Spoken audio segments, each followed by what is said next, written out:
महिलांना नोकरीवरून काढता येणार नाही असं सर्वोच्च न्यायालयाने नुकतंच म्हटलंय.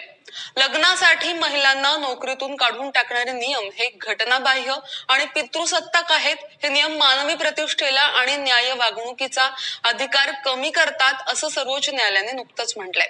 मुळात ही केस अशी होती की लष्करात नर्स म्हणून काम करणाऱ्या सेलिना जॉन यांच्याबाबत घडलेली घटना आणि त्यावरून त्या कोर्टात गेल्या आणि मग हे सगळं प्रकरण सगळ्यांसमोर आलं. सेलिना जॉन यांना लग्न झाल्यामुळे लष्करी नर्सिंग सेवेतून काढून टाकण्यात आलं होतं. त्यावर सुनावणी करताना सर्वोच्च न्यायालयाने सेलिना यांच्या बडतर्फीला लिंगभेद आणि अमानवतेचं मोठं प्रकरण असं म्हटलं. साधारण 30 वर्षांपूर्वी सेलिना जॉन यांची आर्मी नर्सिंग सेवेसाठी निवड झालेली. त्यानंतर त्या दिल्लीतल्या आर्मी हॉस्पिटलमध्ये ट्रेनी म्हणून रुजू झाल्या. याच काळात त्यांचा विवाह लष्करी अधिकारी मेजर विनोद राघवन यांच्याशी झाला. त्यानंतर सेलिना यांना 1988 मध्ये कामावरून काढण्यात आलं. 1977च्या लष्करी अटी शर्तींप्रमाणे नर्सिंग सर्व्हिसने हा निर्णय घेतला होता.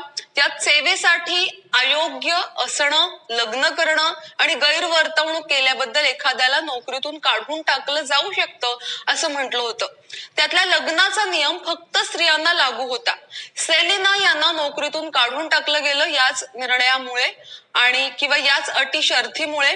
त्यानंतर 2016 मध्ये लखनौच्या सशस्त्र सेना न्यायाधिकरणाने सेलिना यांना पुन्हा नोकरी देण्याचा निर्णय दिला. यानंतर सुप्रीम कोर्टात या निर्णयाला आव्हान दिलं गेलं.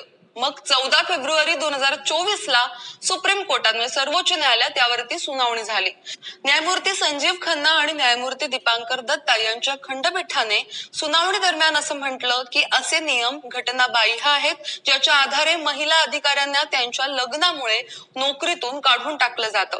सेलिनाला नोकरीतून मुक्त करण्याच्या आदेशात कोणतीही कारणे दाखवा नोटीस, सुनावणी किंवा त्यांचं म्हणणं मांडण्यासाठी वाव देण्यात आलेला नाही. त्यामुळे त्यांना विवाहाच्या आधारे सेवेतून मुक्त करण्यात आल्याचं या आदेशातून स्पष्ट होतंय.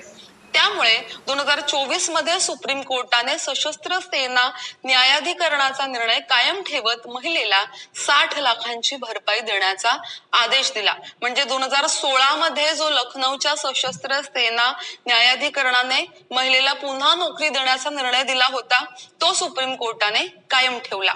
एकीकडे या प्रकरणात खुद्द सुप्रीम कोर्टाने महिलांच्या नोकरीच्या बाजू